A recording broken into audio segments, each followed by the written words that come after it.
හරිද? ඒතර දැන් අපි කතා කරන්න හදන්නේ විග්‍රහණය සැලසුම් කිරීම කියලා මොනවද කරන්න කියලා. ඒතර දැන් ඔයාලට විග්‍රහණයටත් දාලා මූලික කාරණා ටික දන්නවා. අර හැම වෙලාවම මතක තියාගන්න අර විග්‍රහණයේ ස්ටෙප් ටික පියවර ටික. ඒතර මුලින් විග්‍රහණය බාරගත්තට පස්සේ ඊළඟ අදියර තමයි ඔඩිට් එක ප්ලෑන් කරන එක.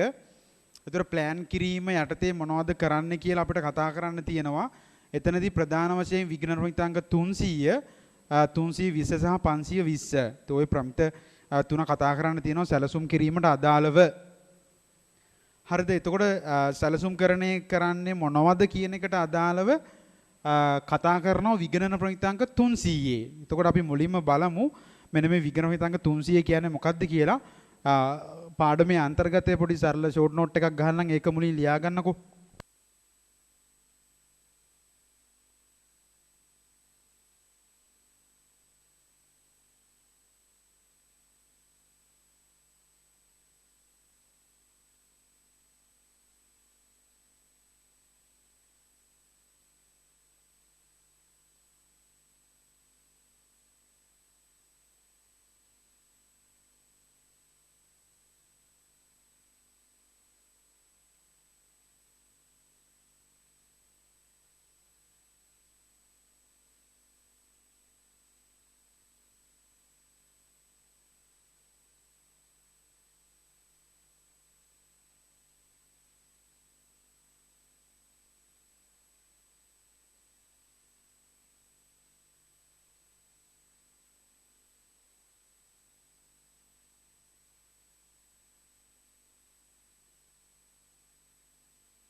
හරිද? මේක ලියා ගන්නක මුලින් මම කියවන්නම්. මේක ලියා ගන්නක මුලින් ටක් ගාලා.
හරිද? මෙතන තියෙන විග්‍රහණයේ අරමුණ මූල ප්‍රකාශන මත මතයක් ලබා දීම. මෙතන තියෙන මෙම අරමුණ ඉටු කර ගැනීම සඳහා විග්‍රහණය සැලසුම් කළ යුතුය. සැලසුම් කළ යුතුය. ඊට පස්සේ මෙතන තියෙන විග්‍රහණය සැලසුම් කිරීමේ අරමුණු එහෙම නැත්නම් වැදගත්කම්. අන්න ඒක අපි බලන්න ඕනේ. ඒක ටියුට් එකේ කියලා තියෙනවා වෙනම. සැලසුම් කිරීමේ අරමුණු වැදගත්කම්. ඊට පස්සේ මෙතන තියෙන විග්‍රහණය සැලසුම් කිරීමේදී සිදු කරන කටයුතු ප්‍රධාන කොටස් දෙකකට කඩන්න පුළුවන්. මූලික විග්‍රහණ කාර්ය ක්‍රියාකාරකම් preliminary engagement activities අනිත් එක සැලසුම් කටයුතු planning activities කියලා. ඊට පස්සේ මේ planning activities යටතේ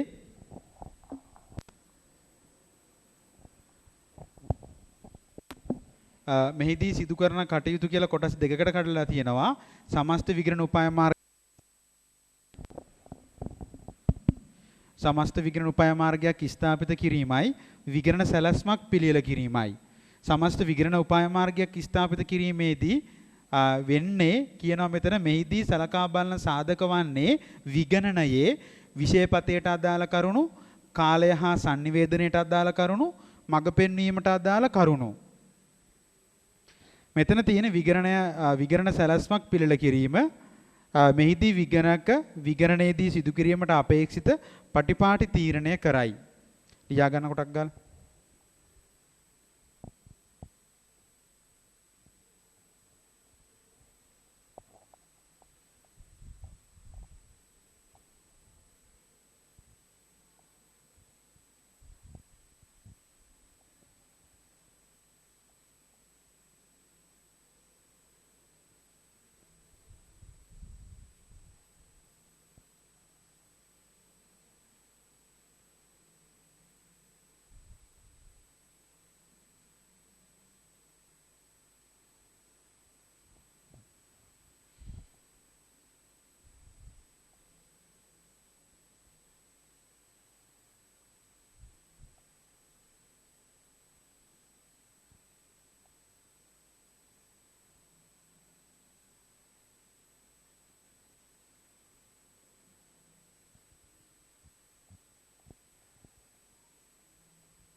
හරිද? බලන්නකෝ. දැන් එතකොට අපි ඉන්නේ ඔඩිට් එකක් ප්ලෑන් කරන අධීරයේදීනේ. ඒතර මේ විගණන හිතාංග 300න් යටතේ ඔයා බලා ගන්න ඕනේ මේ ප්ලෑන් කරනවා කියලා මොනවද කරන්න කියලා. හරිද? එතකොට මේක අපි ඔඩිට් එකේ අරමුණත් එක්ක සම්බන්ධ කරන්න පුළුවන්. විගණනයේ අරමුණ උනේ ඔයා දන්නවා මේක අපිට දීලා තියෙනවා කම්පැනි එක account set එකක්. ඒ කම්පැනි account set එක මත මතයක් ලබා දෙන එක. ඒක තමයි විගණනයේ අරමුණ. ඒතර ඔයා දන්නා මොකක් හරි කාර්යභාරයකට අරමුණක් තියෙනවා නම් ඒ වැඩේ හරියට ප්ලෑන් කරන්න ඕනේ. හරිද? එහෙනම් විගණනයකටත් ඒක අදාළයි. විගණනයේදී අනිවාර්යෙන් මේ විගණනය මනාව සැලසුම් කිරීම කළ යුතුයි. ඇයි මෙහෙම ඔඩිට් එකක් ප්ලෑන් කරන්න ඕනේ? හරිද? අන්න ඒකේ සැලසුම් කිරීමේ අරමුණු වැදගත්කම් මොනවද විගණනයක් සැලසුම් කිරීමේ? ඒව තමයි දැන් ඔයා දන්නවා විගණනයක් කියන්නේ මං කිව්වා පාර්ශ්වයන් තුනක සම්බන්ධතාවය. එතකොට මේ පාර්ශ්වයන් තුනක සම්බන්ධතාවයක් වෙච්ච විගණනය කරගෙන යද්දී ඕන තරම් ගැටලු ඇති වෙනවා. එතකොට අපි හරියට ප්ලෑන් කරලා තිබ්බොත් අපි ඔඩිට් එකේදී කල්තියා ඇති වෙන ඔඩිට් එකේදී ඇති වෙන්න පුළුවන් ගැටලු කල්තියා හඳුනගෙන ප්ලෑන් කරලා තියෙනවා නම් ඒ ඇති වෙන්න පුළුවන් ගැටලු වලට සාර්ථකව මුහුණ දෙන්න පුළුවන්. එහෙනම් විගණන සැලසුම් කිරීමේ එක අරමුණක් තමයි ඇතිවියකි ගැටලු කල්තියා හඳුනාගෙන ඒවා ප්ලෑන් කර ගැනීම. නැත්නම් ඒවට සාර්ථකව මුහුණ දෙන්න පුළුවන් වටපිටාව හදා ගන්නවා මේ ප්ලෑන් කිරීම නිසා. අනිත් එක තමයි අපි ඔඩිට් එකට යද්දී අරන් යන්න ඕනේ ටීම් එකක්. හරිද? ඒ ටීම් එකක් අරන් යද්දී දැන් ඔඩිට් ෆර්ම් එකක් ගත්තොත් ওই ෆර්ම් එකේ සීනියර්ස්ලාත් ඉන්නවා වැඩිපුර ජූනියර්ස්ලා තමයි ඉන්නේ. ඒතර ඔඩිට් එකට යද්දී අපි ජූනියර්ස්ලා විතරක් අරන් යනවා වෙන්න පුළුවන්. නැත්තම් සීනියර්ස්ලාත් එක්ක ජූනියර්ස්ලා අරන් යනවා වෙන්න පුළුවන්. ඒතර අපි හරියට ඔඩිට් එක ප්ලෑන් කරනවා නම් අපි හැම කම්පැනි එකකම ඔඩිට් එකට යද්දී එකම ටීම් එකක් අරන් ගිහලා හරියන්නේ නැහැ. බැංකු ඔඩිට් එකකට අරන් ගියපු ටීම් එකක් ගාමන් ෆැක්ටරි එක ඔඩිට් එකට හරියන්නේ නැති වෙන්න පුළුවන්. ගාමන් ෆැක්ටරි වලට ඔඩිට් වලට විතරක් ගිහිලා තියෙන අය බැංකු ඔඩිට් එකකට හරියන්නේ නැති වෙන්න පුළුවන්. එක්ස්පීරියන්ස් එක වැදගත්. එහෙනම් අපි ඔඩිට් එක ප්ලෑන් කරද්දී බලන්න ඕනේ මේ ඔඩිට් එකට හොඳම ටීම් එක කවුද? මොන වගේ පළපුරුද්ද සහිත ඇති ටීම් එකක්ද ඕනේ? අන්න ප්ලෑන් කිරීමේදී කරන දේවල්. එහෙනම් හොඳම ටීම් එකක් හොඳම විගණන කණ්ඩායමක් තෝරගන්නත් ඒගොල්ලන්ට වැඩ පැවරීම කරන්නත් මේ සැලසුම් කිරීමේදී සිද්ධ වෙනවා. ඒකත් එක ප්‍රයෝජනයක්. අනිත් එක තමයි දැන් ඔඩිට් එකකට ගියාට පස්සේ ඒ කම්පැනි අපි යන්නේ වංචා වැරදි හොයන්නනේ ප්‍රමාණාත්මක. එතකොට කම්පැනිය ගත්තොත් කම්පැනි වංචා වැරදි වෙන්න ඉඩකඩ තියෙන ඒරියාස් තියෙනවා. ගාමන් ෆැක්ටරි එකක නම් ඉන්වෙන්ටරි. හරිද? ට්‍රේඩින් කම්පැනි එක නම් සේල්ස් සහ ඉන්වෙන්ටරි. හරිද? ඒ වගේ කම්පැනියේ ස්වභාවය අනුව ඒ කම්පැනි වැඩිපුරම වංචා වැරදි වෙන්න ඉඩකඩ තියෙන ඒරියාස් තියෙනවා. එතකොට අන්න ඒ ඒරියාස් මොනවද කියලා අපි කල්තියා දන්නවා නම් අපේ ඉන්න සීනියර්ස්ලා දාන්න පුළුවන් ඔය කියන අවදානම් සහිත ඒරියාස් ඔඩිට් කරන්න. හරිද? එහෙනම් අපිට මනාව ફોකස් කරන්න පුළුවන්. එහෙනම් පැහැදිලිව මතක තියාගන්න ඔඩිට් එකේදී අපි අවධානය යොමු කරන්න ඕන වැදගත් ශේෂ්ත්‍ර තියෙනවා. ඒ ශේෂ්ත්‍රවලට හොඳ අවධානයක් අපේ යොමු කරන්න නම් වැදගත් වෙන ඔඩිට් එකක් කල්තියා ප්ලෑන් කරලා තියෙන එක. ඊට පස්සේ ඔඩිට් එක කාර්යක්ෂම ඵලදායීව ඉවර කරගන්න. අපි ඔඩිට් එකක් බාරගත්තට පස්සේ අපිට කැමති වෙලාවට ඔඩිට් එක ඉවර කරන්න බෑ. අපිට නිශ්චිත ටයිම් එකක් දෙනවා මෙන්න මෙදාට රිපෝට් එක ඕනේ කියලා. එහෙනම් එදා වෙද්දී අපි රිපෝට් එක දෙන්න නම් අනිකුත් ශේෂ්ත්‍ර වැඩ කටයුතු ෆීල්ඩ් වර්ක් ටික ඉවර වෙලා තියෙන්න ඕනේ. හරිද? එහෙනම් අපි ළඟ මනා ප්ලෑන් එකක් තිබිය යුතුයි. ඔන්න මෙන්න මේ කියන දවස වෙද්දී ඔඩිට් එක ඉවර කරගන්න ඕනේ කියලා. අන්න ප්ලෑන් කිරීම තවත් වැදගත් වෙනවා. ඉතින් ඔන්න ඔය කියන හේතු නිසා ඔඩිට් එකක් සැලසුම් කිරීම ඒ තරමටම වැදගත්.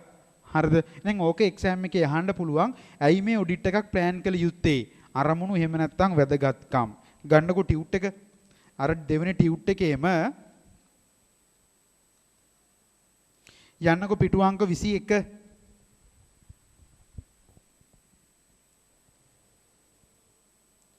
අර ටියුට් එකේම යන්න පිටු අංක 21. ඔය මැද ඉඳලා තමයි පාඩම පටන් ගන්න. හයිලයිට් කරන මාතෘකාව මූල ප්‍රකාශන විගණනයක් සැලසුම් කිරීම SLA US 300.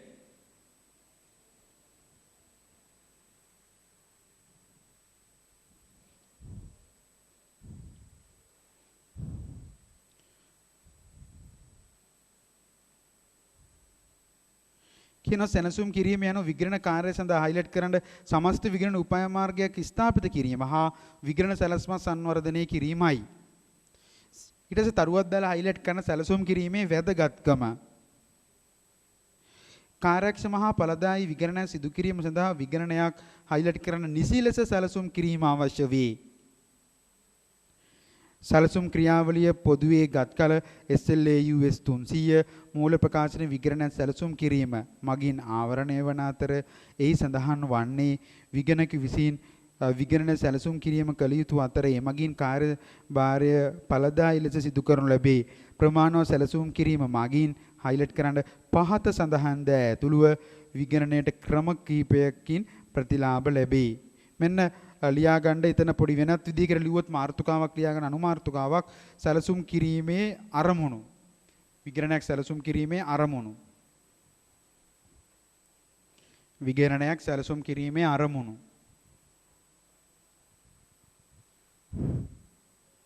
කියනවා පළවෙනි එක විගණනයේ වැදගත් අංශ කෙරෙහි නිසි අවධානය යොමු කිරීමට විගණකට උපකාරී වීම. highlight කරන්න විගණනයේ වැදගත් අංශ කෙරෙහි නිසි අවධානය යොමු කිරීමට.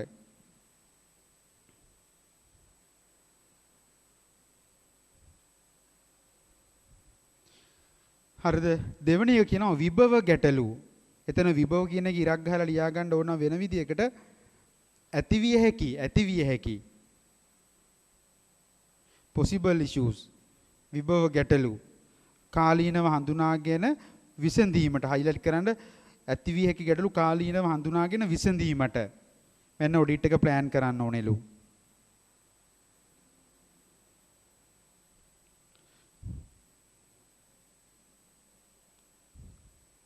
ඊට පස්සේ කියන විගණන කටයුතු highlight කරන්න නිසි ලෙස සංවිධානය කිරීමට සහ කළමනාකරණය කිරීමට මේ විගණන කටයුතු නිසි ලෙස සංවිධානය කරලා කළමනාකරණය කරන්න විගණකට උපකාරී වෙනවලු.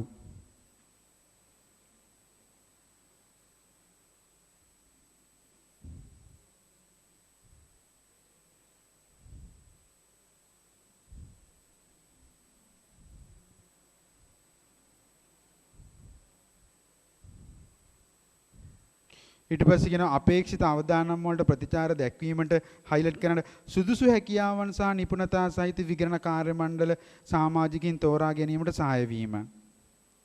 සුදුසු හැකියාවන් සහ නිපුණතා සහිත විගණන කාර්ය කණ්ඩායම් සමාජිකින් තෝරා ගැනීමට සහාය වීම. හොඳම ටීම් එක තෝරගන්න සහාය වෙනවලු මේ plan කිරීම. ඊට පස්සේ විගණන කාර්ය කණ්ඩායමේ සමාජිකයින්ගේ highlight කරන මඟ පෙන්වීම සහ අධීක්ෂණය සඳහා මේ ටීම් එකේ කට්ටියට හැම වෙලාවෙම ඩිරෙක්ෂන් එක දෙන්න ඕනේ, අධීක්ෂණය සුපර්වයිස් කරන්න ඕනේ. ඒ සඳහා සහාය වෙනවලු. ඊට පස්සේ ඇතැම් ඔඩිට් තියෙනවා අපිට දැන් අපි ඔඩිට් එකක් බාරගත්තට පස්සේ අපිට තනියම ඔඩිට් කරන්න බැරි අවස්ථා තියෙනවා. ඒ ඔයාලට දැම්ම කිව්වට තේරෙන්නේ නැති වෙයි. දැන් ඔයා නිකන් හිතන්නකො මෙහෙම අපිට සමහරක් ඔඩිට් වලදී වෙනත් ඔඩිටර්ස්ලාගේ සපෝට් ගන්න සිද්ධ වෙනවා. අන්න එහෙම සහායක් ගන්නවා නම් ඒව කල්තියා අපි plan කරලා තියෙන්න ඕනේ. ඒක කියන්නේ සංරචක විගණකවරුන් සහ විශේෂඥවරුන් සිදු කරන ලබන කාර්යයන් සම්බන්ධීකරණය කිරීමනේ. ඒක ඔයාගේ සංරචක විගණකවරුන් සහ විශේෂඥයින් කියන කොටස highlight කරලා වෙනත් අය කියලා ලියා ගන්නකො. වෙනත් අය කියන්නේ අපි ඔඩිට් කරද්දි වෙනත් අයගේ සපෝට් එක ඕනේ. ඔවා පස්සේ කතා වෙනවා දැනට නිකන් ලියා ගන්න වෙනත් අය කියලා. වෙනත් අයගේ සහාය ගන්න වෙනත් අයගේ සපෝට් එක ගන්න බලාපොරොත්තුවක් තියෙනවා නම් ඒව කල්තියා plan කරලා තියන්න ඕනේ. ඉතින් ඕවා තමයි විගණනය සැලසුම් කිරීමේ අරමුණු එහෙම නැත්නම් වැදගත්කම්. පැහැදිලිනේ නේ? හරි. ඊට පස්සේ දැන් ඔය අරමුණු ටික ඉටු කරගන්න නම් අපි බලන්න ඕනේ මේ සැලසුම් කරනවා කියලා මොකද්ද කරන්න කියලා. එහෙනම් සැලසුම් කිරීමේදී සිදු කරන කටයුතු අපිට ප්‍රධාන වශයෙන් කොටස් දෙකකට කඩන්න පුළුවන්. මූලික විගණන කාර්ය සහ සැලසුම් කරන කාර්ය කියලා. හරිද? මේක අපි දැනටමත් කතා කරා. අපි ඔඩිට් එකකදී මූලික වශයෙන් කරන වැඩ කීපයක් තියෙනවා. අර මම කිව්වේ අපිට දැන් අපිට ඔඩිට් ෆර්ම් එකක් තිබුණාට අපිට හැම ඔඩිට් එකක්ම කරන්න බෑ. අපි ස්වාධීන පාර්ශවයක් වෙන්න ඕනේ. හරිද? ඔඩිට් එක කරන්න තරම් සම්පත් කුසලතා අපිට තියෙන්න ඕනේ. ඒ වගේම අපි ඔඩිට් එක කරන කම්පැනි මැනේජ්මන්ට් එක අයිතිකාරයෝ අවංකයි කියලා අපිට පේන්න ඕනේ. එහෙමනම් විතරයි අපි ඔඩිට් එකකට අත ගහන්නේ. එහෙනම් අපි මූලික වශයෙන් අපි බලන්න ඕනේ අපි ඔඩිට් කරන කම්පැනි මැනේජ්මන්ට් එක අයිතිකාරයන්ගේ අවංකභාවය මේ ඔඩිට් එක කරන්න අපිට සම්පත් කුසලතා තියෙනවද? සහ අපිට ස්වාධීනත්වය කියන ස්වාධීනව කටයුතු කරන්න පුළුවන්ද කියන එක. අන්න ඒක තමයි අපි මූලිකව කරන්නේ. ඒක තමයි මේ මූලික විග්‍රහණ කාර්ය ක්‍රියාකාරකම් කියලා කියන්නේ. එන්නකො ටියුට් එකට තරුවක් දාලා හයිලයිට් කරන්න මූලික විග්‍රහණ කාර්ය ක්‍රියාකාරකම්. ඊට උඩින් කියන මෙහෙම වාක්‍යයකින් විග්‍රහණ සැලසුම් කිරීම සඳහා විග්‍රහණ කාර්ය හවුල්කරු සහ කාර්ය කණ්ඩායමේ අනිකුත් ප්‍රධාන සමාජිකයින් සම්බන්ධ විය යුතුය. හයිලයිට් කරන්න සැලසුම් කිරීම සඳහා ක්‍රියාකාරකම් දෙකක් ඇතුළත් වේ. විග්‍රහණ කාර්ය ක්‍රියාකාරකම් අනිත් එක සැලසුම් කටයුතු. තරුවක් දාලා හයිලයිට් කරන මූලික විග්‍රහණ කාර්ය ක්‍රියාකාරකම් කියන මෙහෙම ප්‍රවර්තන විග්‍රහණ කාර්යවල ආරම්භයේදී විගණක විසින් පහත සඳහන් ක්‍රියාකාරකම් සිදු කළ යුතුය. එනම් ප්‍රිලිමිනරි එන්ගේජ්මන්ට් ඇක්ටිවිටීස් කියලා මූලිකව කරන ප්‍රධාන කාර්යයන් තුනක් තියෙනවා. පළවෙනි එක විගණකවරයාගේ කාර්ය කරගෙන යාමේ හැකියාවට බලපෑම් කළ හැකි හයිලයිට් කරන්න කළමනාකරන අවංකභාවයේ පිළිබඳ ගැටලු නොමැති බව. සහතික කිරීම සඳහා සේවාදායක සම්බන්ධතාවයේ අඛණ්ඩතාවය සහ නිශ්චිත විගණන කාර්යවලද ක්‍රියාපටිපාට සිදු කිරීම. ඒතර අපි මුලින්ම ඇත්තටම කරන්න ඕනේ අපි මේ ඔඩිට් කරලා අපි හොයන්න හදන්නේ කම්පැනි මූල ප්‍රකාශන වල වංචා වැරදිනේ. ඒතර මේ මූල ප්‍රකාශන හදන්නේ කවුද? මැනේජ්මන්ට් එක. කම්පැනි මැනේජ්මන්ට් එක අවංක නැහැ කියලා අපිට පෙනි සාක්ෂි තියෙනවා නම් ඒගොල්ලෝ හදපු account set එක ආයෙ හිතන්න දෙයක් නෑ, අනිවාර්යෙන් වංචා වැරදි ඇති. ඒ වගේ account set එකක් ඔඩිට් කරන්න අපි බාරගෙන තේරුමක් තියනවද? නෑ. අන්න ඒක නිසා තමයි අපි මූලික කාර්යයක් විදියට කරන්න ඕනේ කළමනාකරණයේ අවංකභාවය. අපි ඇගීමට ලක් කරන්න ඕනේ. එහෙම නැත්නම් කළමනාකරණයේ අවංකභාවය ගැන අපිට මොනවත් ඩවුට් එකක් නෑ නේද කියලා තක්සේරුවක් කළ යුතුයි. ඒක අංක 1. අංක 2 විගණක විසින් අවශ්‍ය හයිලයිට් කරන්න ස්වාධීනත්වය සහ කාර්ය සිදු කිරීමේ හැකියාව පවත්වාගෙන යන බව සාතික කිරීම සඳහා හයිලයිට් කරන ස්වාධීනත්වය ඇතුළු ආචාර ධර්ම අවශ්‍යතාවයන්ට අනුකූල වීම ඇගීම. අපි අනිවාර්යෙන් ආචාර ධර්ම වලට අනුකූල වෙන්න ඕන ස්වාධීනත්වය ඇතුළුව. එහෙනම් අපි ඔඩිට් එකක් මං කිව්වා විගණක කියන ස්වාධීන පාර්ශවයක්. ඔයාට වාගේ ක්ලෝස් ෆැමිලි මෙම්බර් කෙනෙක්ගේ කම්පැනි එක ඔඩිට් එකක් කරන්න බෑනේ. එතනදී ඔයා ස්වාධීන නෑනේ. එහෙනම් අපි ඔඩිට් එකක් ප්ලෑන් කරද්දී මූලික කාර්යයක් විදියට කළ යුතුයි. අපි ඔඩිට විදියට ස්වාධීන පාර්ශවයක් නේද කියලා අපි ඇගීමට ලක් කළ යුතුයි. තුන්වෙනි එක කාර්යභාර නියමයන් සම්බන්ධයෙන් සේවාදායකයා සමග වරදවා වටහා ගැනීමක් සිදු නොවන බවට සහතික වීම සඳහා කාර්යභාර කාල සීමා පිළිබඳ අවබෝධයක් ඇති කර ගැනීම. ඒකේ හයිලයිට් කරන කාර්යභාර නියමයන් සම්බන්ධයෙන් සේවාදායකයා සමග වරදවා වටහා ගැනීමක් සිදු නොවන බව. අපි ඒක තමයි අපි සේවයේදී ලිපිය හරහා සිද්ධ කරන්නේ.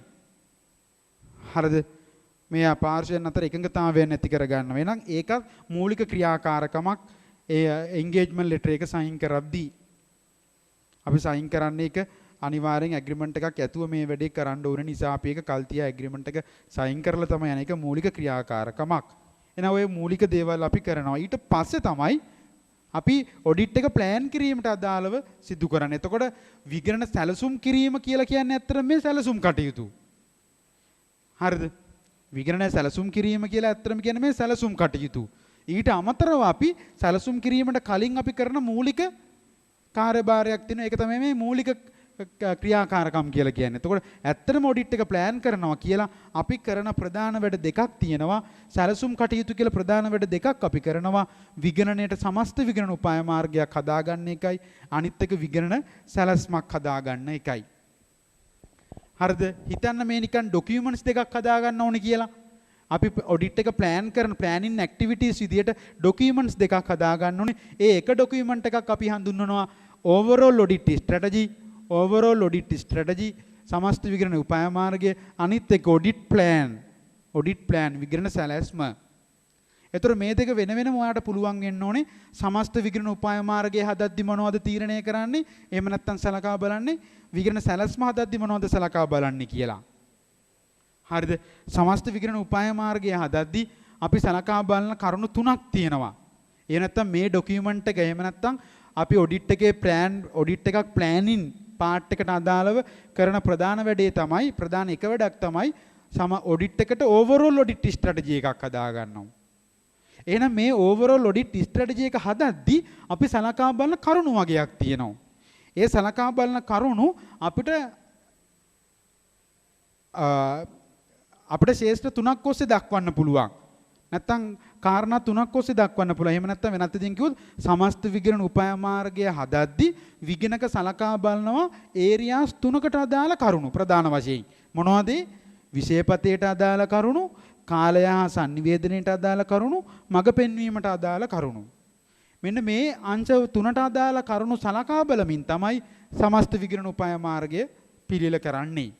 එහෙනම් අපි බලන්න ඕනේ විෂයපතය යටතේ මොනවද සලකා බලන්නේ, කාලය sannivedanaya මඟ පෙන්වීම යටතේ මොනවද සලකා බලන්නේ කියලා. එතකොට මං කිව්වා දැන් අපි ඔඩිට් එක කරද්දි මේ කම්පැනියේ accounts හදලා තියෙන්නේ මූල්‍ය වාර්තාකරන රාමුව මොකද්ද?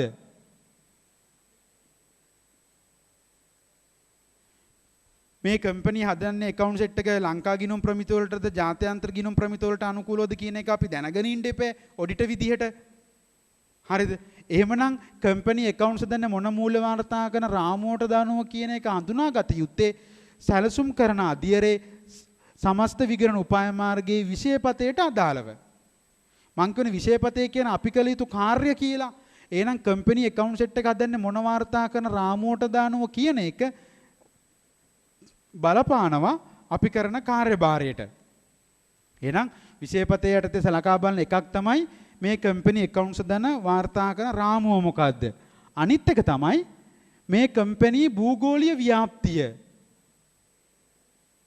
මේ කම්පැනි ලංකාවේ වටේ බ්‍රාන්චස් තියනවද දන්නෙත් නැහැ.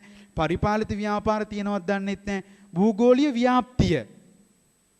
මොකද බ්‍රාන්චස් තියෙන කම්පැනියක් ඔඩිට් කරන විදියට විදියයි තනියෙන් එක තැනක බිස්නස් එක තියෙන කම්පැනියක් ඔඩිට් කරන විදියයි වෙනස්. අපිට වැඩිපුර වැඩ කරන්න වෙන භූගෝලීය ව්‍යාප්තිය වැඩි නා. හරිද? එහෙනම් අපිට ඒවා බලපානවා. අපි කරන පටිපාටි වලට බලපානවා ඒවා.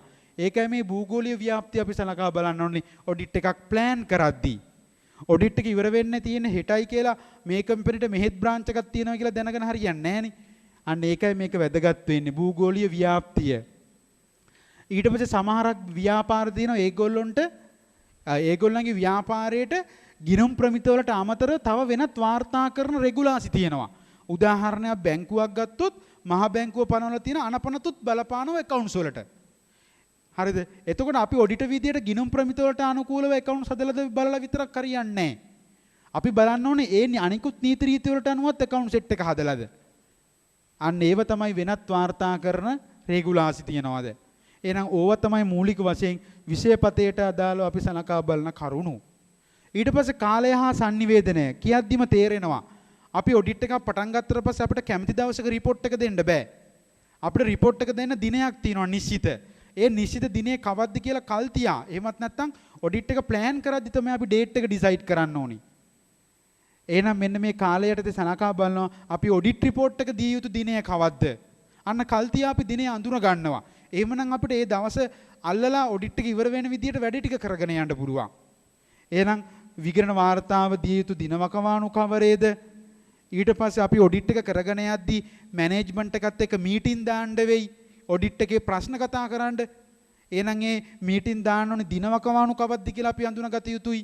ඒවා කල් තියා ඩිසයිඩ් කරන්න ඕනේ. ඔයාට ඩිරෙක්ටර්ස්ලාත් එක්ක මීටින් එකක් දාගන්න ඕනේ කියලා හිතන ඔඩිට් එකේ ඉෂුව එකක් කතා කරන්න. අද හිතලා හෙට ඩිරෙක්ටර්ස්ලාත් එක්ක මීටින් දාගන්න බෑ. ඒක නිසා මතක තියාගන්න ඒවා අපි කල් තියා අපි කියලා තියෙනවා අපිට මෙන්න මෙදා ඔඩිට් එකේ ප්‍රෝග්‍රස් එක කතා කරන ප්‍රෝග්‍රස් මීටින් එකක් අවශ්‍යයි. අන්න ලබන මාසේ 15 වෙනිදා. අන්න ඒවා කල් තියා අපි ප්ලෑන් කරන්න ඕනේ. ඔන්න ඕවා තමයි අපි මේ ප්ලෑනින් ස්ටේජ් එකේ සමස්ත විගණන උපාය මාර්ගයේ කාලය මඟ පෙන්වීම කාලය හා sannivedanaya යටතේ කරන්නේ. හරිද? ඊට පස්සේ මඟ පෙන්වීමට අදාළව අපි කරන්නේ මම කිව්වා අපි ඔඩිට් එකේදී හොයන්නේ ප්‍රමාණාත්මක සාවද්ද ප්‍රකාශන. ඒ කියන්නේ යම් කට් ඔෆ් පොයින්ට් එකකට වඩා වැඩි වංචා වැරදි. ඒතර මේ කට් ඔෆ් පොයින්ට් එක එහෙම නැත්නම් ප්‍රමාණාත්මක මට්ටම මේ ප්‍රමාණාත්මක මට්ටම කම්පැනියෙන් කම්පැනිට වෙනස්. මේ ප්‍රමාණාත්මක මට්ටම අපි කැල්කියුලේෂන් එකකින් හොයාගන්නේ. අන්නේ කැල්කියුලේෂන් එක ඔඩිට් එක ඉවර වෙන්න තියෙන හෙටයි කියලා අද කැල්කියුලේට් කරලා හරියන්නේ නැහැ. එහෙනම් මේ කැල්කියුලේෂන් එකක් ඔස්සේ මේ ප්‍රමාණාත්මක එහෙම නැත්නම් කට් ඔෆ් amount එක හොයාගන්න එක සැලසුම් කරන අධ්‍යයනයේ සමස්ත විගණන උපාය මාර්ගයේ මඟ පෙන්වීම යටතේ අපි ඩිසයිඩ් කරන්න ඕනේ. මඟ පෙන්වීම යටතේ මේ ප්‍රමාණාත්මක මට්ටම තීරණය කළ යුතුයි. අනිත් එක තමයි මම කිව්වා එක එක කම්පැනියෙන් කම්පැනියට ඒ කම්පැනියට ආවේනික වෙච්ච අවදානම් සහිත ඒරියාස් තියෙනවා. ගාමන් ෆැක්ටරි එකක ආවේනික අවදානමක් තියෙනවා ඉන්වෙන්ටරි වල වංචා වෙන්න. ඒතර ගාමන් ෆැක්ටරි එක ඔඩිට් එකේදී අපේ ටීම් එක වැඩිපුරම ફોකස් කරන්නේ කොහේ හොරකම් හොයන්නද? ඉන්වෙන්ටරි වල සාවද්ද ප්‍රකාශන හොයන්න. එහෙනම් මතක තියාගන්න අපි ගාමන් ෆැක්ටරි එක ඔඩිට් එකේදී වැඩිපුර අවධානය යොමු කරන්නේ තොගවලට. හරිද? ඊට පස්සේ සිල්ලර ව්‍යාපාරයක් එහෙම නැත්නම් තොගයට බඩු විකුණන නෝමල් ව්‍යාපාරයක් ගත්තොත් ඒගොල්ලන්ගේ තොගය සහ විකුණුම් මුදල් ඒව තමයි ඒගොල්ලන්ගේ වැඩිපුර ෆ්‍රෝඩ් වෙන්න පුළුවන්. දැන් ඩයලොග් මොබිටෙල් වගේ කම්පැනි එක සාවද්ද ප්‍රකාශ නැති වෙන්න පුළුවන් ඒගොල්ලන්ගේ රෙවෙනියු එකේ ඉන්කම් එකේ ෆික්ස් ඇසෙට් වල. අන්න එනම් කම්පැනියෙන් කම්පැනිට අවදානම් සහිත ඒරියාස් වෙනස්. එහෙනම් අපි මේ ඒරියාස් මොනවද කියලා කල් තියා දන්නවා නම් අපිට ඔය කියන ඒරියාස් වලට වැඩිපුර ફોකස් කරලා අපිට අපේ ටීම් එකේ ඉන්න එක්ස්පීරියන්ස් එක්කෙනාම දාලා අපිට වංචා වැඩි හොයන්න පුළුවන්. එහෙනම් ඒ අපි කල් තියා එක දන්නවනම් එහෙනම් මතක තියාගන්න අපි ඔඩිට් එකක් ප්ලෑන් කරද්දී සමස්ත විගණන උපාය මාර්ගයේ මේ මඟ පෙන්වීම යටතේ අපි අඳුන ගන්නවා මේ ඔඩිට් එකේ වැඩිපුරම රිස්කි ඒරියාස් මොනවද කියලා. අන්නේ රිස්කි ඒරියාස් වලට අපි වැඩිපුර ફોකස් එක දුන්නා නම් ඇති. හරිද? එහෙනම් මේ ඔයාලට තේරෙනවා මේ අපි ඔන්න ඔඩිට් එක ඉවර වෙන්න තියෙන හෙටයි කියලා අපිට මේව කරලා හරියන්නේ නැහැ. එහෙනම් මේ කියපු ඒරියාස් මේ කියපු හැම එකක්ම අපි කල්තියා තීරණය කරලා නැත්තම් කල්තියා ප්ලෑන් කරලා තිබිය යුතු දේවල්, දැනගත යුතු දේවල්. ඒව තමයි මේ සමස්ත විගණන උපාය මාර්ගය යටතේ වෙන්නේ. හරිද? ඉතින් ওই කියන ඒරියාස් බලාගෙන යන්න ඕනේ ඔයා. සමස්ත විගණන උපාය මාර්ගය කියන්නේ මොකද්ද? ඒකට ඔයා සලකා බලන කරුණු මොනවද කියන එක ඔයා බලාගෙන යන්න ඕනේ. possible exam question එකක් ඒක යන්න පිටු අංක 23 තරුවක් දාලා highlight කරන විගණන උපාය මාර්ගය. ඒක ලියාගෙන සමස්ත විගණන උපාය මාර්ගය කියලා.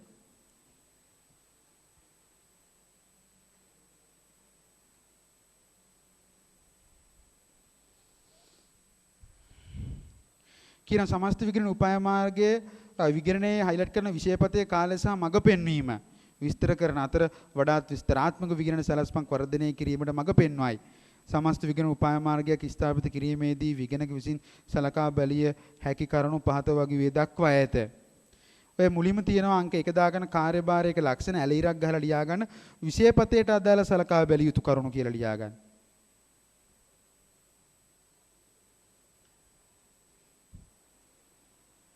උතන කරුණු ගොඩක් තියෙනවා කීපයක් highlight කරගමු. විෂයපතේට අදාළ කරුණු සලකා බැලිය යුතු කරුණු එහා පැත්තේ තියෙනවා highlight කරගන්න. මූල්‍ය වාර්තාකරන රාමුව වරහන් ඇතුළේ ලියන්න LKS ප්‍රශ්නාර්ථයක් IFRS ප්‍රශ්නාර්ථයක් දාන්න. ඒකට උඩට තේරෙනවා මේ මොකටද ඒගොල්ලෝ accounts දාන්නේ කියන එක මේ අදහස් කරන්න කියන එක. මූල්‍ය වාර්තාකරන රාමුව ඊළඟ එක highlight කරන්න. කර්මාන්තර විශේෂිත වාර්තාකරණ අවශ්‍යතා. කර්මාන්තර විශේෂිත වාර්තාකරණ අවශ්‍යතා. කර්මාන්තර විශේෂිත වාර්තාකරණ අවශ්‍යතා වරහන් ඇතුලේ බැංකු වලට බැංකු පනත. බැංකු වලට බැංකු පනත. බැංකු වලට බැංකු පනත.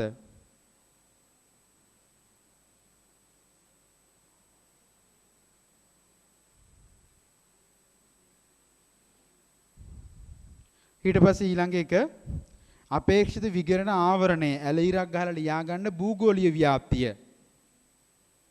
භූගෝලීය ව්‍යාප්තිය උදාහරණ ශාකා. භූගෝලීය ව්‍යාප්තිය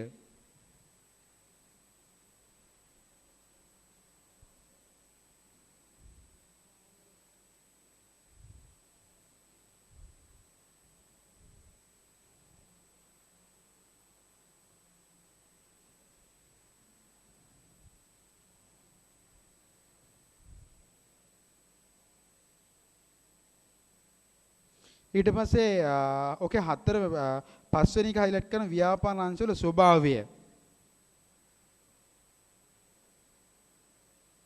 ඔක්කොම highlight කරන්න ඕනේ නැහැ. ඕක පහක් විතර මතක තියාගත්තා නම් ඇති. ව්‍යාපාර අංශවල ස්වභාවය. ඊට පස්සේ අන්තිමකට කලින් highlight කරන අභ්‍යන්තර විගණන කටයුතු ලබා ගැනීමේ හැකියාව. සමහරක් කම්පැනි වල දැන් අපි මේ කතා කරන්නේ කම්පැනි එක බාහිර පාර්ශවයක් අපි ගිහිල්ලා ඔඩිට් කරන එකනේ. ඒක නිසා අපි කියනවා අපි මේ කරන්නේ බාහිර විගණනයක් කියලා. සමහරක් කම්පැනි වල බැංකු, ෆයිනෑන්ස් කම්පැනි, මූල්‍ය ආයතන ඊට පස්සේ වෙනත් කොටස් වෙනද පුලේ ලයිස්තුගත සමාගම් වල ෆුල් ටයිම් එක්කෙනෙක් ඔඩිට් එකක් කරනවා. එයාට කියන අපි අභ්‍යන්තර විගණක කියලා. එයා නිකන් සේවකයෙක් වගේ කම්පැනියේ. හරිද? ඒතර කම්පැනි එක අභ්‍යන්තර විගණනයක් වෙනවා නම් අපිට පුළුවන් ඒ කියන්නේ මොකක් හරි ඔඩිට් එකක් වෙනවනේ. අපිට පුළුවන් ඕන නම් එයාගේ සපෝට් එකක් ගන්න. එතකොට අපිට අපි කළ හැකි අපි කළ යුතු වැඩ ටිකක් අඩු කර ගන්න පුළුවන්. එහෙනම් එහෙනම් අභ්‍යන්තර විගණනයක් වෙනවද නැද්ද කියන එක අපි ප්ලෑනින් ස්ටේජ් එකේදී අඳුනාගත යුතුයි. අභ්‍යන්තර විගණන කටයුතු ලබා ගැනීමේ හැකියාව. ඔය ටික බලා ගන්න විෂයපතේට අදාළ කරුණු වලට එහා පැත්තට යනකොට එහා පැත්තේ තව එකක් තියෙනවා highlight කරන පෙර විගණනයන්ගෙන් ලබාගත් විගණන සාක්ෂි. අපි මේ ඔඩිට් එක කලින් කරලා නම් ඒවල හොයාගත්ත සාක්ෂි අත්දැකීමුත් අපිට මේ ඔඩිට් එකට උදව් වෙනවා. ඊළඟ එකත් highlight කරගෙන ඒකත් වල තේරෙනවා විගණන ක්‍රියාපටිපාටි සඳහා තොරතුරු තාක්ෂණයේ බලපෑම. අපි ඔඩිට් කරන කම්පැනි තනිකරම IT බේස් කම්පැනියක් නයි. දැන් හිතන්නක උදාහරණයක් ඩයලොග් එකේ ඔඩිට් එකට යනවා. ඒගොල්ලෝ ගොඩාක් ඒගොල්ලන්ගේ රෙකෝඩින් ට්‍රාන්සැක්ෂන් රෙකෝඩ් වෙන්නේ තනිකරම ඒගොල්ලන්ගේ සිස්ටම් වල. හරිද? එතකොට අපිට ගොඩක් මැනුවලි වැඩවලට වඩා කම්පියුටර් පැත්ත වැඩ වැඩි. සිස්ටම් ඔඩිට් එකක් කරන්න තියෙන්නේ. ඉතින් ඒක නිසා ඒවත් බලපාන අපේ ඔඩිට් එක කරන ස්වභාවයට අපේ විෂයපතේට. ඒත් ඔන්න ඔය කියන ටික බලා ගන්න. ඊට පස්සේ අංක 2 දාන්න ඊළඟ කරුණ වාර්තා කිරීමේ අරමුණු විගණනයේ කාලය සහ sannivedanaya ස්වභාවය. highlight කරන කාලය සහ sannivedanaya ස්වභාවය. එතරම් ලියාගන්න තීරණය කරන සාධක. කාලය හා sannivedanaya තීරණය කරන සාධක.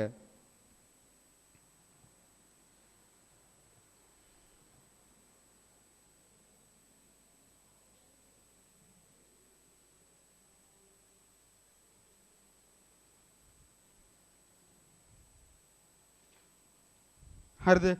දෙකෙත් ඔයා කරුණු ගොඩක් තියෙනවා කීපයක් මතක තියාගන්න. මං කිව්වේ කාලය හා sannivedanaya යටතේ ඔයා සලකා බලන ප්‍රධාන කරුණු කීපයක් තියෙනවා. එහා පැත්තේ highlight කරන්න. වාර්තා කිරීම සඳහා ආයතනයේ කාලසටහන highlight කරන්න. වාර්තා කිරීම සඳහා ආයතනයේ කාලසටහන. එහෙම නැත්නම් ඇලයිරක් ගහලා ලියන්න. ඇලයිරක් ගහලා ලියන්න. විගණන වාර්තාව දී යුතු දින වකවානු. කවදද ඔඩිට් රිපෝට් එක දෙන්න ඕනේ? විගණන වාර්තාව ලබා දිය යුතු දින වකවානු. විගණන වාර්තාව ලබා දිය යුතු දින වකවානු.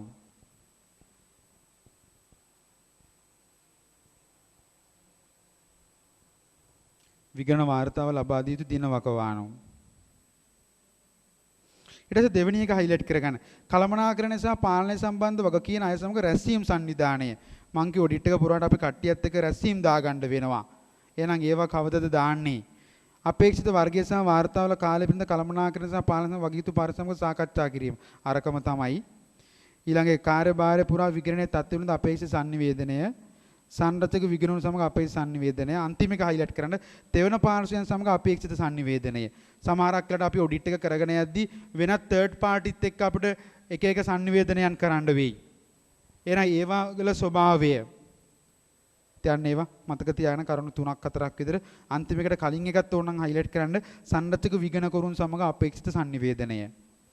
සංරචක කියන්නේ ඒවා වල දැම්ම කිව්වට තේරෙන්නේ නැහැ. ඔයාට ඔය accounts වල කතා කරයි ඒකාබද්ධ මූල්‍ය ප්‍රකාශන කියලා. ඒකේ මව් සමාගම තියෙනවා, ඒකේ පරිපාලිත ව්‍යාපාර තියෙනවා.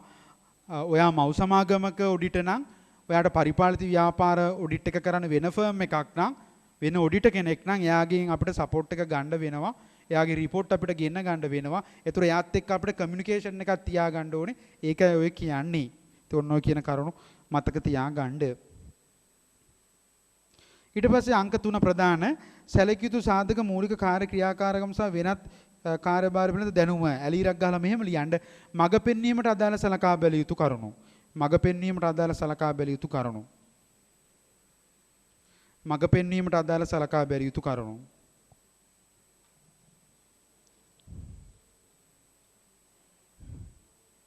මඟ පෙන්වීමට අදාළ සලකා බැලිය යුතු කරුණු.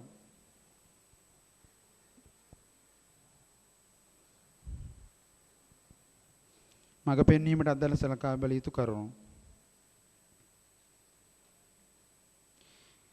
හයිලයිට් කරන ප්‍රමාණාත්මක භාවය තීරණය කිරීම. මං කිව්වේ අපි ඔඩිට් එක ප්ලෑන් කරද්දී ප්‍රමාණාත්මක භාවයක් තීරණය කළ යුතුයි කියලා කැල්කියුලේෂන් එකක් ඔස්සේ ඒක අපි විස්තරාත්මක අපි ඊළඟට කතා කරනවා. ඉස්සරහින් ලියා ගන්න SLAUS 320 දී සාකච්ඡා කෙරේ.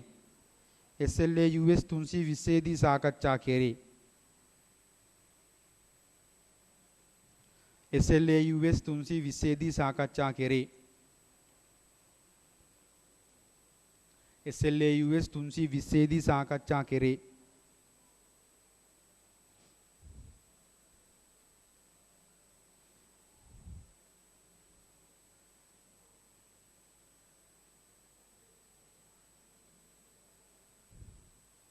හරිද? ඊළඟ එක කියනවා ප්‍රමාණාත්මක අවප්‍රකාශන පැවතීමේ වැඩි අවදානමක් ඇති ප්‍රදේශ හඳුනා ගැනීම සහ සමස්ත මූල ප්‍රකාශන මට්ටමේහි බලපෑම හඳුනා ගැනීම. හයිලයිට් කරන්න එකේ ප්‍රමාණාත්මක අවප්‍රකාශන කියන සාවද්ද ප්‍රකාශන කියන එකමයි ප්‍රමාණාත්මක සාවද්ද ප්‍රකාශන පැවතීමේ වැඩි අවදානමක් ඇති ප්‍රදේශ හඳුනා ගැනීම. මම කිව්වේ ගාමන් ෆැක්ටරි එක නම් තොග තමයි වැඩිපුර සාවද්ද ප්‍රකාශන ඇති වෙන්න අවදානම තියෙන්නේ. එහෙනම් ඒවා අපි හඳුනා ගන්න ඕනේ අපි ඔඩිට් එක කරද්දී. හැම කම්පැනියම තොග නෙවෙයිනේ. ගාමන්ට් එකක තොග වුණාට වෙනත් කම්පැනි එකක තොග නොවෙන්න පුළුවන්.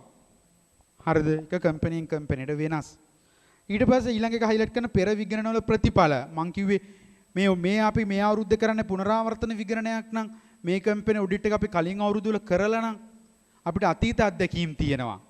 අතීත අත්දැකීම් තියෙනවා නම් ඒක උදව්වක් වෙනවා මේ අවුරුද්දේ ඔඩිට් එකට. ඒතර ලොකු මඟ පෙන්වීමක් අවශ්‍ය නැහැ අපිට. එරන් ඒ අතීත අත්දැකීමුත් පෙර විගණන ප්‍රතිඵලත් අපිට බලපානවා. ඊළඟ එක වෘත්තීය සංශය දෘෂ්ටිය පවත්වා ගැනීමට අවශ්‍ය වේද? නැත්නම් මෙහෙම ලියා ගන්න. වෘත්තීය සංශය දෘෂ්ටිය පවත්වා ගැනීමට අවශ්‍ය තරම. ඒ කියන්නේ ඔයා දන්නවා සංශය දෘෂ්ටිය කියන සැකමුසු ආකල්පයනේ. අපි කොච්චර මට්ටමක සැකමුසු ආකල්පයක් තියාගත යුතුයිද? සැකයේ තරම. කම්පැනි වංචා වැරදි වෙන්න ඊට කඩ වැඩි කම්පැනි එක නම් ඔයා ඔඩිට් එක කරන්නේ අපේ සැකමුසු ආකල්පය වැඩි කරන්න ඕනේ. හැබැයි හොඳට කම්පැනි කන්ට්‍රෝල්ස් පළදායි කන්ට්‍රෝල්ස් තියෙන කම්පැනි එක නම් අපි වැඩිපුර සැකේ කියන එක මේන්ටේන් කරන්න ඕනේ නැහැ. එහෙනම් මේ විගණකවරයාගේ සැකමුසු ආකල්පය නොහොත් ප්‍රොෆෙෂනල් ස්කෙප්ටිසිසම් එහෙම නැත්නම් වෘත්තීය සංශය දෘෂ්ටිය කියන එක ඔඩිට් එකෙන් ඔඩිට් එකට ඇඩ්ජස්ට් කරන්න ඕනේ දෙයක්. ඒක වැඩි අඩු කරන්න ඕන එකක්. ඒක ඩිපෙන්ඩ් වෙනවා කම්පැනි තියෙන රිස්ක් එක මත. හරිද? ඒක අපි ඩිසයිඩ් කරන්න ඕනේ. අපි ඔඩිට් එක ප්ලෑන් කරද්දී මේ ඔඩිට් එකේට සැකය කියන එක කොච්චර ලෙවල් එකකට තියන්න ඕනද? වැඩි කරන්න ඕනද අඩු කරන්න ඕනද? ඒක අපි ඩිසයිඩ් කළ යුතුයි. ඒක ප්ලෑනින් ස්ටේජ් එකේදී කරන දෙයක්. හරිද? ඔන්න ඔය කියන කරුණු ටික බලන්න අනිත් ඒවා බලන්න යන්න එපා. තව කරුණු ගොඩක් තියෙනවා. ඒක ඊට පස්සේ එහා පැත්තේ තව තියෙනවා ඕනනම් අන්තිම කරුණු තියෙනවා. අන්තිම කරුණ හතරවෙනි එක ප්‍රධාන කරුණු තුනට අමතරව තියෙන ස්වභාවය කාලය සහ සම්පත් ප්‍රමාණය. ඒකත් ඇත්තටම අර කාලය හා සම්පත් කාලය හා sannivedanayaත් එක්කම කියන්නත් පුළුවන්. කාර්යභාරයේ කණ්ඩායම තෝරා ගැනීම සමස්ත විග්‍රහ උපාය මාර්ගයේ යටතේ වෙන තවත් වැඩක් තමයි ඔය කණ්ඩායම තෝරා ගැනීම හයිලයිට් කරන්න. කාර්යභාර කණ්ඩායම තෝරා ගැනීම සමාජිකයින්ට වැඩ පැවරීම ඒ දෙකත් හයිලයිට් කරලා තියාගන්න. හරිද? ඉතින් ওই ටික තමයි අපි කරන්නේ සමස්ත විගණන උපාය මාර්ගය යටතේ.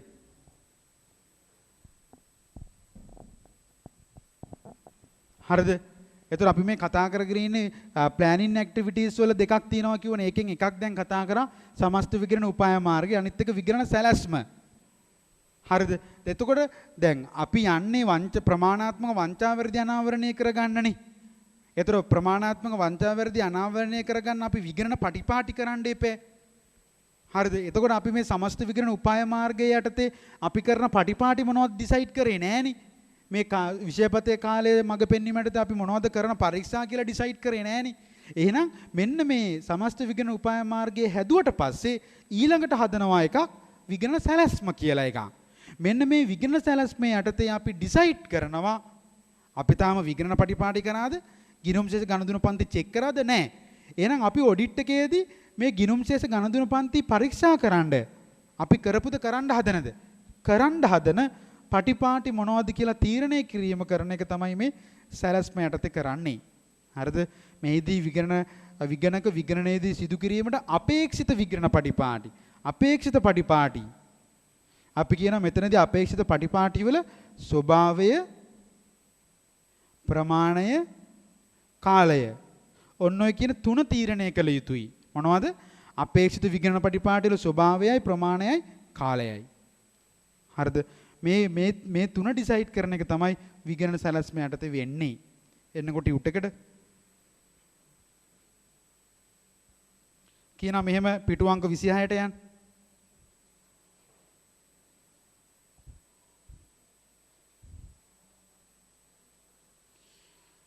කියනවා මෙහෙම විගණන සැලැස්ම ඔඩිට් ප්ලෑන් විගණන සැලැස්ම සමස්ත විගණන උපාය මාර්ගයට වඩා විස්තරාත්මක සැලැස්මක් බවට පරිවර්තනය කරන අතර විගණන අවදානම හයිලයිට් කරන විගණන අවදානම පිළිගත හැකි පහත මට්ටමකට අඩු කිරීම සඳහා අධිකරණ හයිලයිට් කරන ප්‍රමාණවත් සුදුසු විගණන සාක්ෂි ලබා ගැනීම සඳහා විගණන කාර්ය කණ්ඩායමේ සමාජිකයින් විසින් සිදු කළ යුතු විගණන පටිපාටිවල ස්වභාවයේ කාලයේ ප්‍රමාණයේ විගණන සැලැස්මට ඇතුළත් වේ. දැන් අපි කතා කරා විගණන අවදානම කියලා කන්සෙප්ට් එකක්. මොකද්ද විගණන අවදානම කියන්නේ?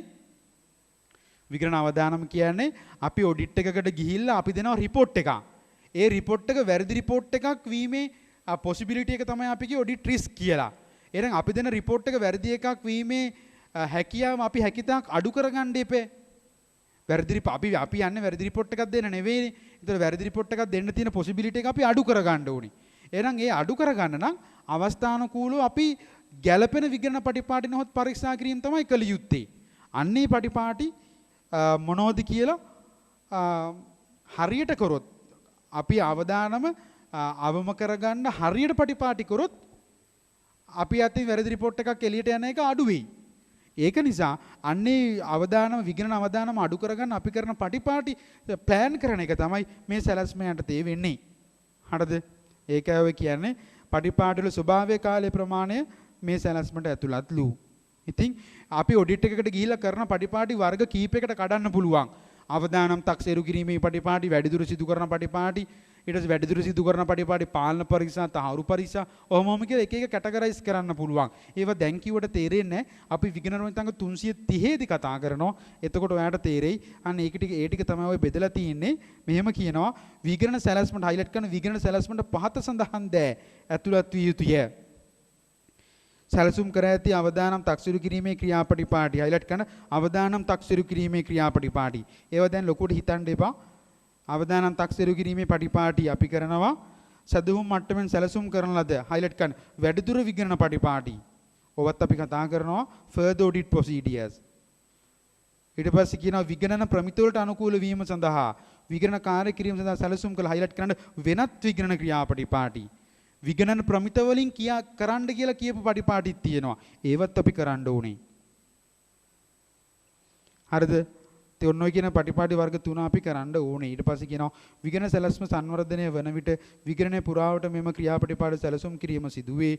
විගණන සැලැස්මට ඇතුළත් කර ඇති අයිතම සඳහා උදාහරණ නම් සැලසුම් කරන විගණන කාර්ය වැඩසටහන, කාලසටහන, සමාජිකයන්ට විගණන කාර්ය සඳහා වැඩ වෙන් කිරීම, එක් එක් ප්‍රධාන ගිණුම් ප්‍රදේශ සඳහා විගණන ක්‍රියාපටිපාටි යෙදවීම, සමස්ත ලෙස මූල ප්‍රකාශන සඳහා ප්‍රමාණාත්මක භාවය සහ ඉටු කිරීමේ ප්‍රමාණාත්මක භාවය. ඒවලු කුඩි තන්න බර පළවෙනි කරුණු තුන විතරක් බලාගත්තා නම් හරි. හරිද?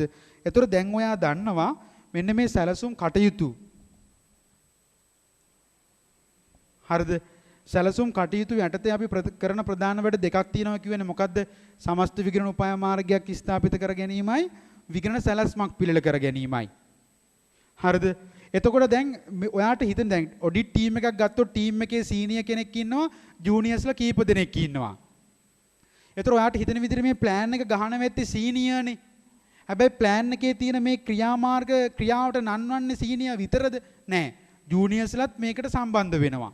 ඒක නිසා සීනියර් මේ ඩිසයිඩ් කරපු මෙන්න මේ ප්ලෑනින් වලට අදාළව ගත්ත තීරණ නැත්තම් ප්ලෑනින් නැටතේ සලකා බලපු කරුණු ඩිසයිඩ් කරපු කරුණු තීරණය කරපු කරුණු සැලසුම් කටයුතු වලට අදාළව සමස්ත විගණන උපාය මාර්ගයේදීත් කරුණු සලකා බැලුවා විගණන සැලැස්මටත් කරුණු සලකා බැලුවා මෙන්න මේ ගත්ත ප්ලෑනින් ඩිසිෂන් ටීම් එකේ හැම එක්කෙනාම දැනගෙන ඉන්න ඕනේ එහෙනම් සීනියර්ගේ වගකීමක් තියෙනවා මෙන්න මේ සැලසුම් තීරණ මේ දෙකටම අදාළව ගත්ත සැලසුම් තීරණ කණ්ඩායමේ අනිත් සමාජිකයන්ට sannivedanaya කරන එක අන්නේ sannivedanaya කරන්න හදනවා වෙනම ડોකියුමන්ට් එකක් ඒකට අපි කියනවා සැලසුම් ලියවිල්ල කියලා planning memorandum.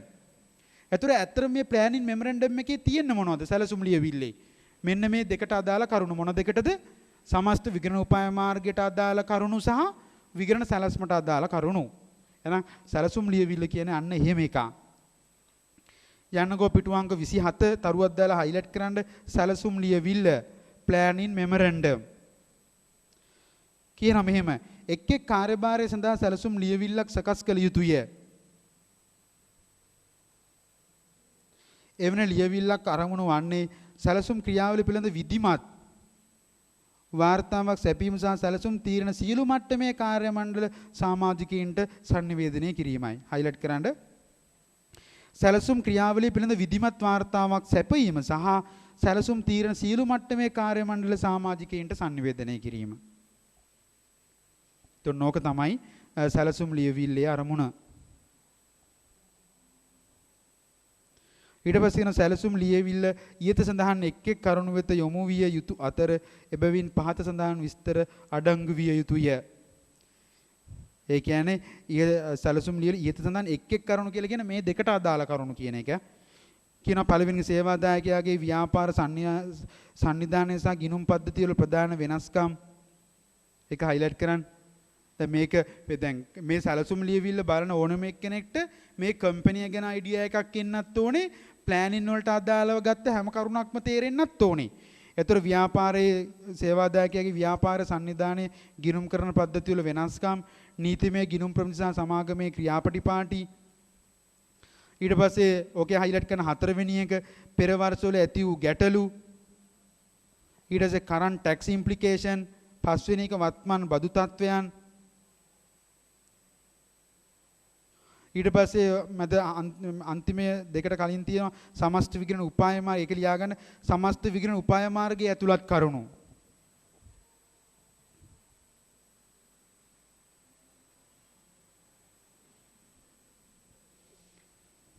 ඊට පස්සේ කියනවා අභ්‍යන්තර පාලන මත රඳා පැවතීමේ මට්ටම සඳහන් කරමින් highlight කරන එක් එක් ප්‍රධාන ශේෂ්ත්‍රයන් සඳහා සවිස්තර විගණන ප්‍රවේශය ඒ කියන්නේ මේ විගණන සැලැස්මේ ඇතුළත් කරුණු. එතනම අරහන් ඇතුළේ ලියන්නේ විගණන සැලැස්මේ ඇතුළත් කරුණු.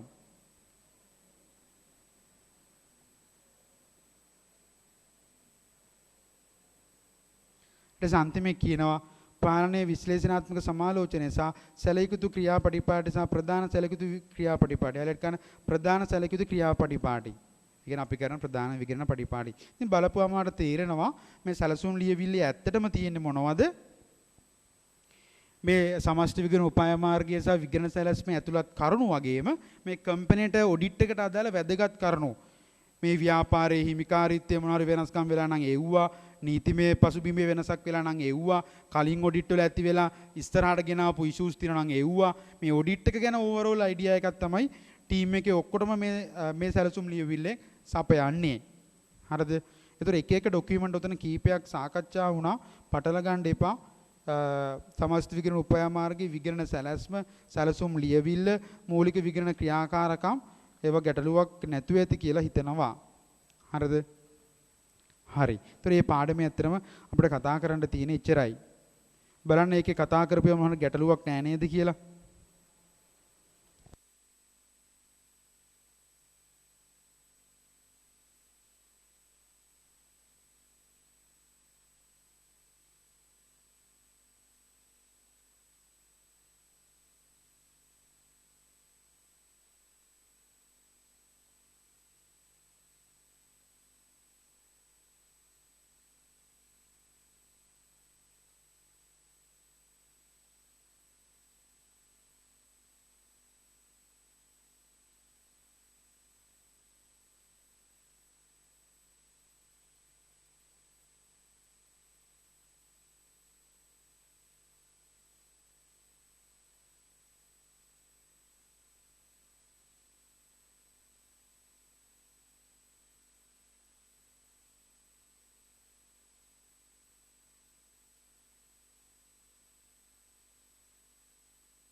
හරිද ඔයාලඟ පාස් පේපර් පොත් තියෙනවනේ ගන්නකෝ ඒ ටික 2016 ජනවාරි පේපර් එක ගන්නකෝ 2016 ජනවාරි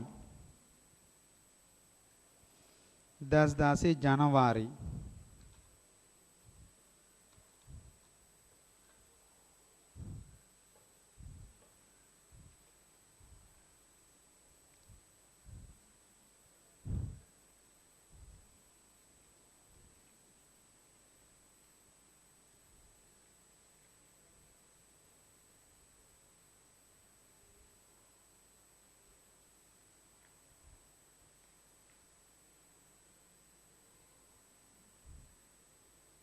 හරිද ඒකේ පස්වෙනි ප්‍රශ්නේ A කොටස පහේ A 2016 ජනවාරි 5 A විගණන සැලසුම් ලියවිල්ලක ඇතුළත් කළ යුතු කරුණු තුනක් ලයිස්තුගත කරන්න.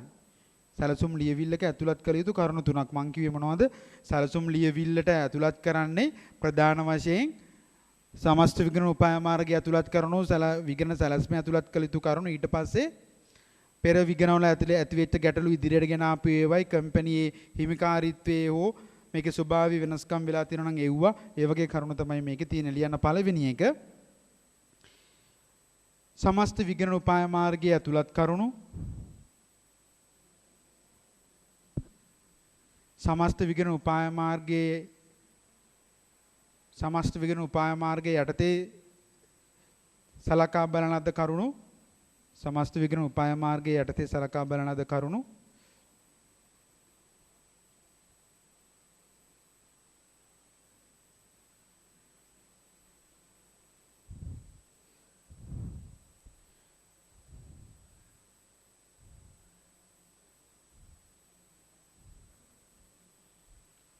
ඊළඟ එක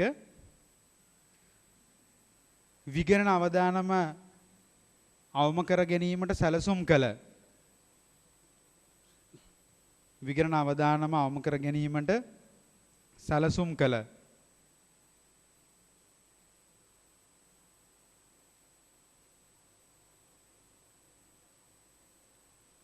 එක් එක් ප්‍රධාන ශේෂ්ඨ සඳහා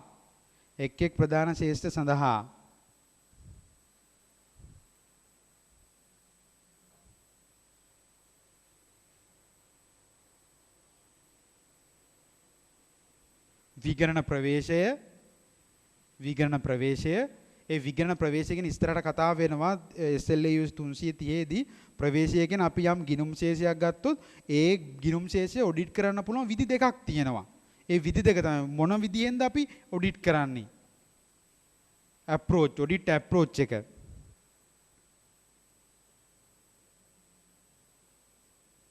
ඊළඟ එක සේවාදායකයාගේ ව්‍යාපාරයේ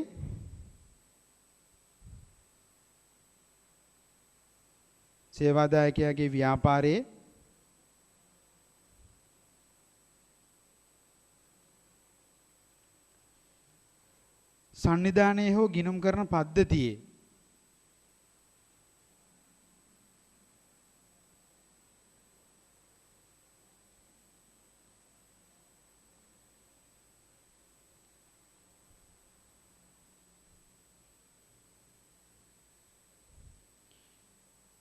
ව්‍යාපාරයේ සංනිධානයේ හෝ ගිණුම් කරන පද්ධතියේ සිදුවී ඇති ප්‍රධාන වෙනස්කම්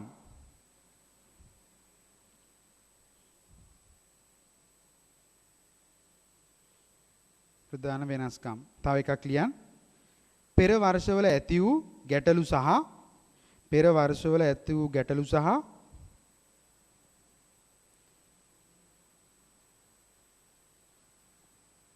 ඉදිරියට ගෙන එන ලද වෙනත් කරුණු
හරිද?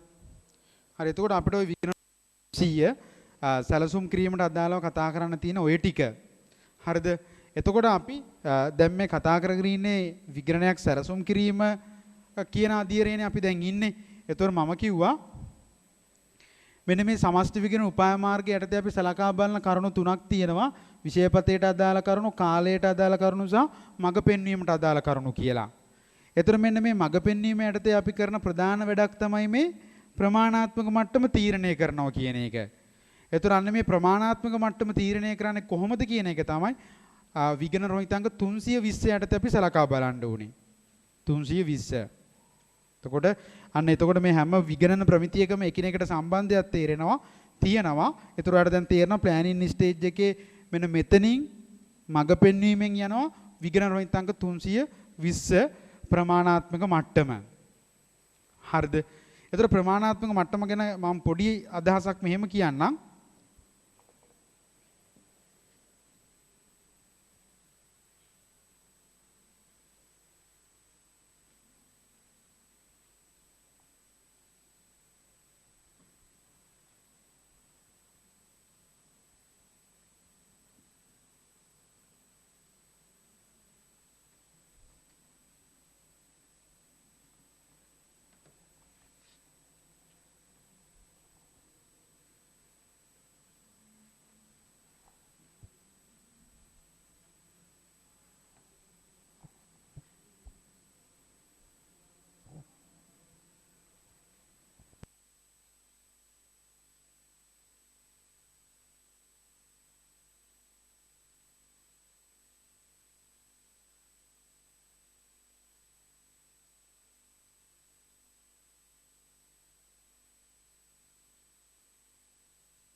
හරිද? එතකොට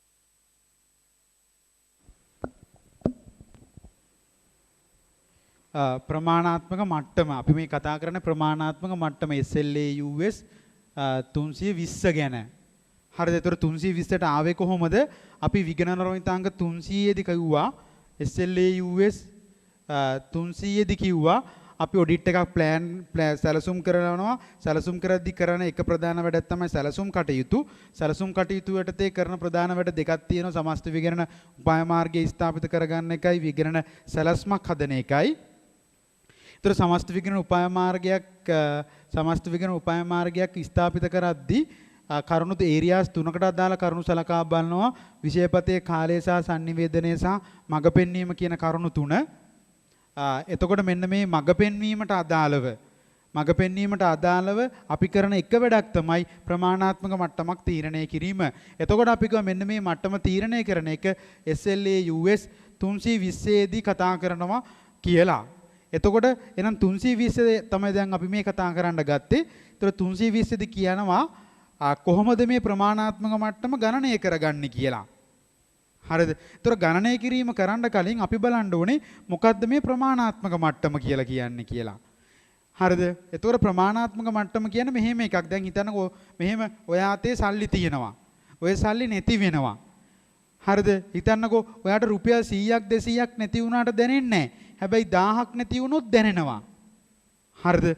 රුපියල් 1000ක් නැති වුණොත් දැනෙනවා. 1000ට වඩා වැඩිපුර නැති වුණොත් දැනෙනවා. ඊට අඩුවෙන් නැති වුණාට දැනෙන්නේ නැහැ. එහෙනම් ඔයාට මේ මුදල් නැතිවීම දැනෙන්න පටන් ගන්න රුපියල් 1000 දී. එහෙනම් අපි කියනවා මෙන්න මේ 1000 තමයි ඔයාගේ ප්‍රමාණාත්මක මට්ටම.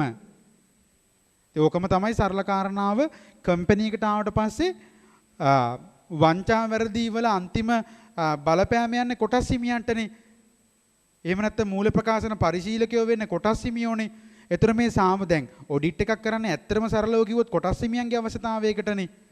ඒතර කොටස් හිමියෝ මේ කම්පැනි වෙන වංචා වැරදි විගණකට දැනෙන වංචා වැරදි නෙවෙයි විගණක හොයන්න ඕනේ.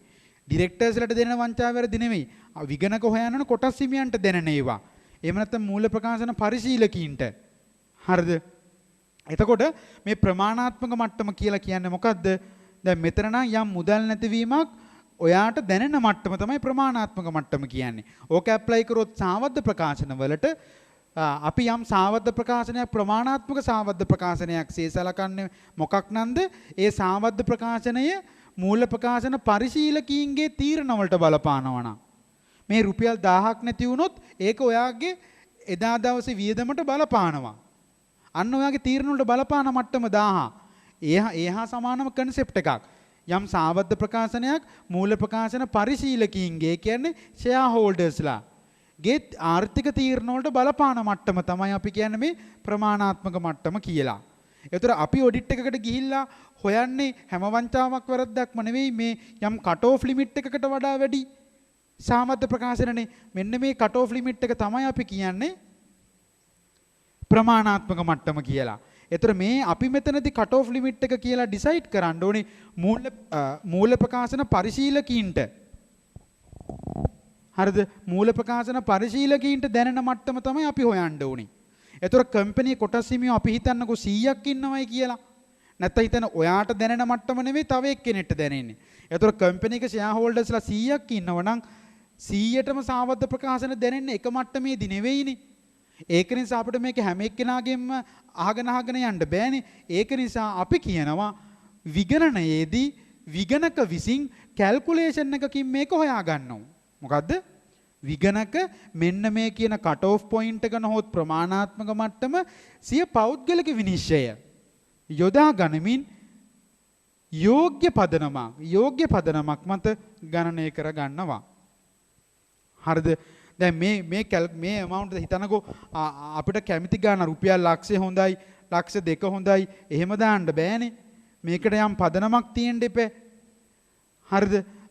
යම් පදනමක් දැන් අපි යම් ගානක් ඩිසයිඩ් කරොත් හිතන්න අපි IAS එකේ ඔඩිට් එකට ඇවිල්ලා අපි ඩිසයිඩ් කරනවා මේ ඔඩිට් එකේදී හොයන්නේ ලක්ෂයට වඩා වැඩි ටික කියලා. කවුරු හරි ඇහුවොත් එහෙම ඔයා කොහොමද ලක්ෂ කියලා ඩිසයිඩ් කරේ කියලා ඒකට යම් බේස් එකක් තියෙන්න එපා. ඒක තමයි මේ කියන්නේ යෝග්‍ය පදනමක් භාවිතා කරමින් කියලා. එන්නේ පදනමක් බේස් එකක් මත තමයි විගණකයාගේ ජජ්මන්ට් එක යොදාගනිමින් කැල්කියුලේෂන් එකකින් හොයාගන්නේ. ඒ කැල්කියුලේෂන් එකෙන් එන උත්තරය අපි කැල්කියුලේෂන් එක කතා කරනවා ඊළඟ අධ්‍යයනයේදී. අපි ඊළඟට කතා කරනවා ඒක. ඒ කැල්කියුලේෂන් එකෙන් එන උත්තරේ 1 මිලියන් කියලා හිතන්නකෝ. එහෙනම් 1 මිලියන් තමයි මේ ඔඩිට් එකේ ප්‍රමාණාත්මක මට්ටම. එතකොට අපි හොයන්නේ කීයට වඩා වැඩි වංචා වැරදිද?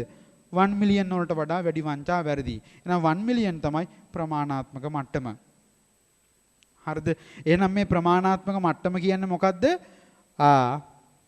සාවද්ද ප්‍රකාශන මූල ප්‍රකාශන පරිශීලකීන්ගේ ආර්ථික තීරණ වලට බලපාන මට්ටම. ඒතර විගණනයේදී විගණකයාගේ පෞද්ගලික විනිශ්චය යොදා ගනිමින් මේ කැල්කියුලේෂන් එකකින් මේක හොයා ගන්නවා යෝග්‍ය පදනමක් භාවිතා කරමින් ඒකට විගණන රණිතංග 320 එක එක විකල්ප පදනම් සපයලා තියෙනවා. ඒ පදනම් අපි කතා කරමු. ඒ පදනමක් යෝග්‍ය පදනමක් මත ඉඳගෙන තමයි අපි මේ කැල්කියුලේෂන් එක කරගන්නේ. ඒ හොයාගත්ත ගානට තමයි අපි කියන්නේ ප්‍රමාණාත්මක මට්ටම කියලා. හරිද? මේ ටික ලියා ගන්නකෝ.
හරිද?